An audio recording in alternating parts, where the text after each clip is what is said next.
একই শহরে বারবার হানা, বারবার ধ্বংস। তবু সেই শহর প্রতিবারই দাঁড়িয়েছে আবার। যুদ্ধের আগুনে পড়ে ছাই হলেও মানেনি হার। হ্যাঁ দর্শক, গাজা সিটির কথাই বলছি, যেখানে ইসরায়েলের ট্যাঙ্ক আর হামাসের ছায়া প্রতিদিন বাঁচা মরার লড়াই চালিয়ে যাচ্ছে। এত কিছুর পরও কেন ইসরায়েল গাজা পুরোপুরি দখল করতে অক্ষম? কেন তারা ব্যর্থ হচ্ছে বারবার? ইসরায়েল আবারও সামরিক অভিযান শুরু করেছে গাজা সিটিতে। জেরুজালেম পোস্টের বিশ্লেষণে বলা হয়েছে, অনেক পর্যবেক্ষকের কাছে বিষয়টি বিস্ময়কর মনে হয়েছে যে যুদ্ধের শুরুতে কি গাজা সিটি ইসরায়েল দখল করেনি? যদি করে থাকে তবে এখন নতুন অভিযানের প্রয়োজন কেন? আর যদি দখল না করে থাকে তবে এতদিন দেরি হলো কেন? এই প্রশ্নগুলোর ভেতরেই লুকিয়ে আছে এক কঠিন বাস্তবতা। টানা ২২ মাস ধরে ইসরায়েল শহরের চারপাশে যুদ্ধ চালিয়েছে, শত শত সেনা হারিয়েছে। তবুও গাজার রাজধানী এখনো হামাসের নিয়ন্ত্রণে।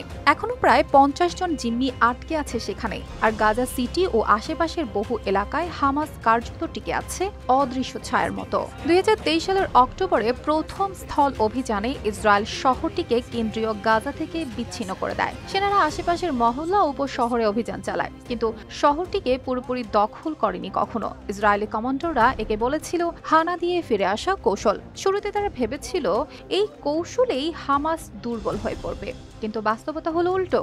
শহর থেকে হামাস উধাও হয়ে গেছে মনে হলেও আবার ফিরে এসেছে। শেষমেশ শহরটি থেকে যায় হামাসের দখলে। মোনালিসা হেভি ফ্লো ১৫ পিস প্যাকেটের সাথে ৮ পিসের একটি প্যাকেট একদম ফ্রি।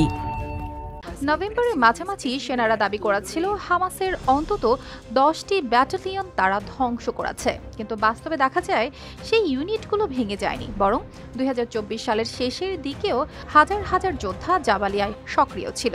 এরপর আসে ২০২৫ সালের মে মাস। গিদিয়নস চ্যারিয়টস অভিযানে ইসরায়েল ঘোষণা দেয় এবার পুরো গাজা ধ্বংস হবে, কিন্তু তারা যে জায়গাগুলো দখল করলো সেগুলো অতীতে একাধিকবার দখল হয়েছিল। তবুও হামাস টিকে থাকে, নতুন যোদ্ধা তৈরি করে। নেতাদের অনেকেই নিহত হলেও সংগঠন ভেঙে যায়নি। বর্তমানে ইসরায়েলি ট্যাঙ্ক গাজা সিটির দক্ষিণাঞ্চলের জেইতুন ও সাবরা এলাকায় অভিযান চালাচ্ছে, অথচ এই এলাকাগুলো ৪ বার দখল করেছে তারা। প্রতিবারই হামাস গা ঢাকা দিয়েছে, আবার ফিরে এসেছে। তবে গাজায় এমন কি আছে যে হামাসও ছাড়তে চায় না? বিশ্লেষকরা বলছেন এই শহরের প্রতীকী মূল্য বিরাট। রাজধানীর মতো এই কেন্দ্রীয় শহর থেকেই আন্তর্জাতিকভাবে তাদের শক্তির বার্তা ছড়িয়ে পড়ে। তবে সামাজিকভাবে শহরের ভেতরকার পুরনো পরিবারগুলো হামাসকে কম সমর্থন করে, কিন্তু গাজার বাইরের শরণার্থী শিবিরগুলোতে রয়েছে তাদের সবচেয়ে দৃঢ় সমর্থন। ফলে শহর দখল হলে হামাস প্রতীকীভাবে দুর্বল দেখাবে বটে, কিন্তু সংগঠন পুরোপুরি ভেঙে পড়বে না। কৌশলগতভাবেও এই শহর ইসরায়েলের জন্য দুঃস্বপ্ন, সংকীর্ণ গলি, ঘনবসতি আর সুড়ঙ্গের কারণে সেনারা ঢুকলেও দীর্ঘদিন ধরে রাখা কঠিন হয়ে পড়ে। আর সেখান থেকেই হামাস দুনিয়ার সামনে স্পষ্ট বার্তা দেয় তারা এখনো টিকে আছে। que gobierna el territorio palestino. Arpita জাহান, RTV।